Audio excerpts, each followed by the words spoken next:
Quickly! We mustn't be late for Defense Against the Dark Arts class. One can only hope that Professor Lupin is well so Snape doesn't have to replace him. Remember to use your arrow keys to navigate your way at the stopping points and have a look around.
Here comes Professor Lupin from his office. Better find a seat right away. Quickly now, before class begins. Good afternoon.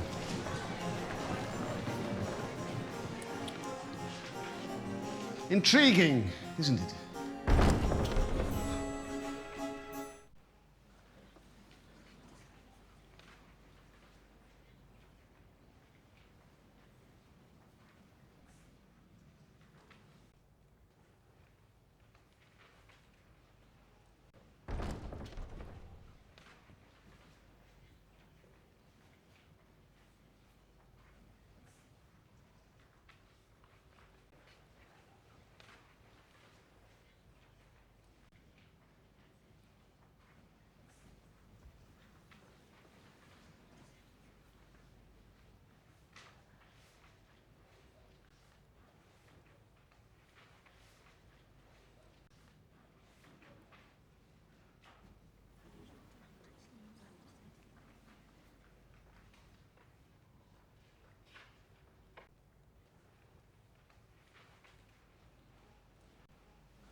There's really nothing to worry about. You see, there's a boggart in there.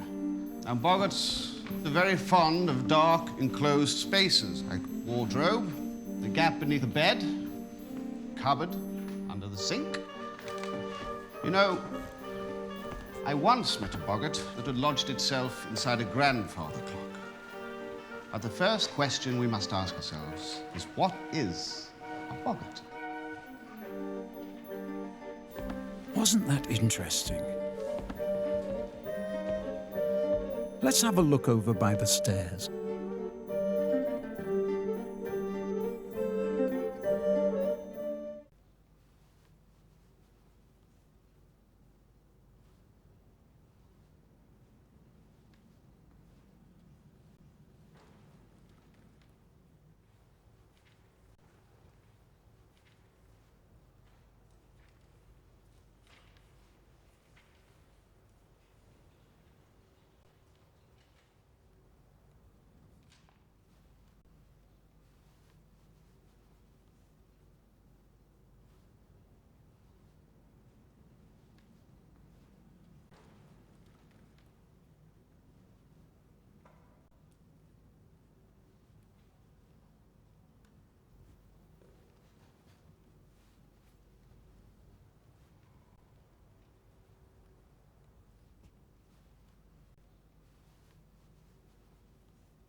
Let's have a look at Professor Lupin's office while he's still teaching the class.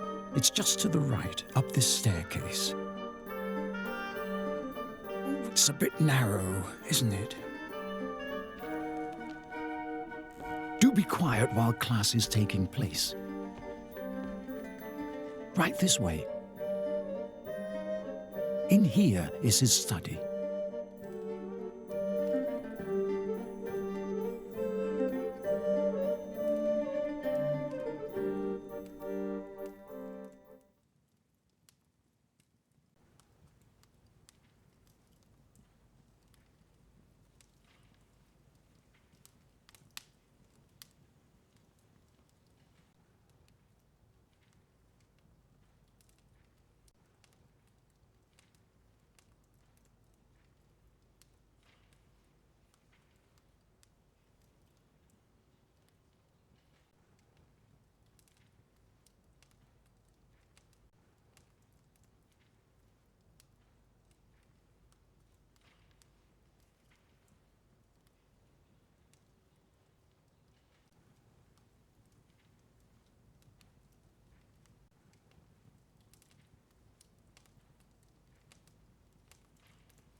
It's always good to study any chance you get. You never know when there will be a test.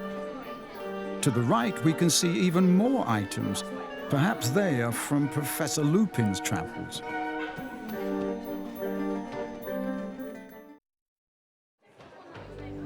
Those look like dragon's eggs, don't they?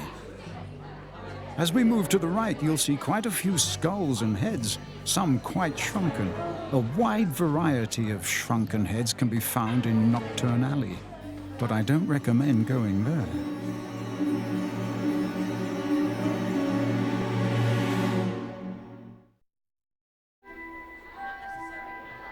Have a look over here to your left and see the mysterious artifacts that line the walls. In Year 3, the curriculum teaches us about dark creatures such as hinkypunks and kappas. I wonder what fantastic beasts these tusks and artifacts are from. Are you up for a game of dominoes while we wait for Professor Lupin to arrive? Or perhaps it's a good time to do some revision. Or maybe your game is cards, wizard or otherwise. This looks like a spirited game. Why not try your luck?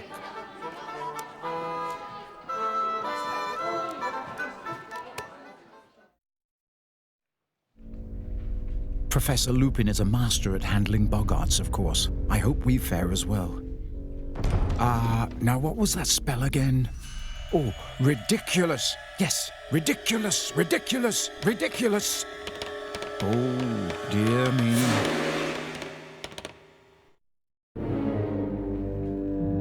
The dark arts seem to favor skulls and shrunken heads, not to mention grindylows and redcaps. I would not want to encounter such tusks and odd-looking creatures before taking this class.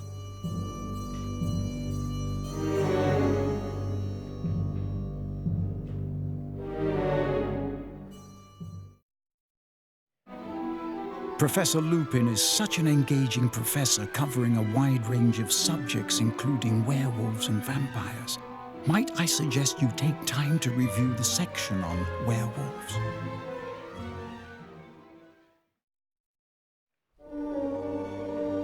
Let's move past these studious chaps to the encased skulls on the table. Could these be the remains of mischievous students past? Keep studying if you don't want to end up like the one on the left.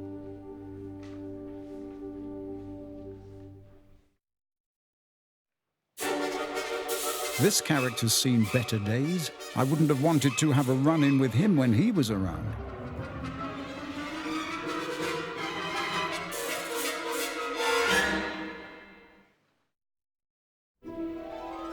Artifacts, no doubt, preserved for posterity. Oh, there's another poor fella gone, but not forgotten. To the right are texts including Dark Forces, A Guide to Self-Protection by Quentin Trimble, and The Rise and Fall of the Dark Arts.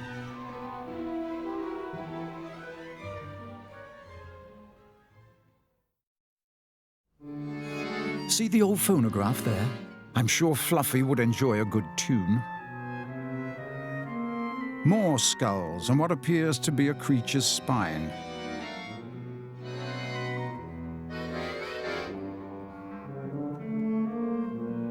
That hand looks quite Slytherin-like.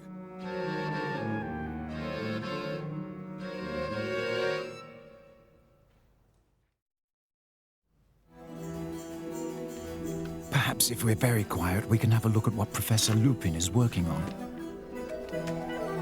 Could be something about boggarts, grindylows, redcaps, or kappas. And don't you wonder what that mysterious potion is that Snape concocts for the good professor? We learn many things about the mysterious Professor Lupin. Why he falls ill when the moon is full, why Professor Snape concocts that potion for him, and why his nickname is Moony. But how did he become such an expert at the administration of chocolate? Let's take a look at Professor Lupin's desk. That's an odd paperweight. No wolfsbane potion lying about, so the full moon can't be due just yet. Let's take a look at one of the cabinets. Some fascinating items here. I wonder what Professor Trelawney would see in that crystal ball. I'd be afraid to ask, wouldn't you?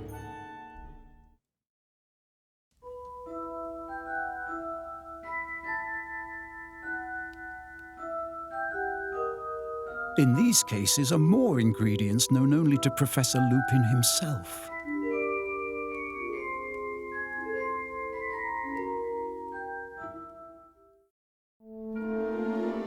This looks to be some sort of ingredients cabinet with all sorts of apothecary jars. Have a look.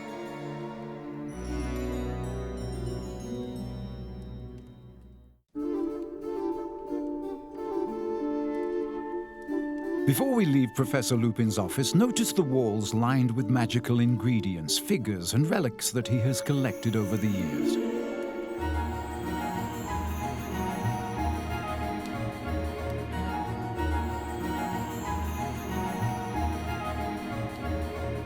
I do hope you've enjoyed your visit.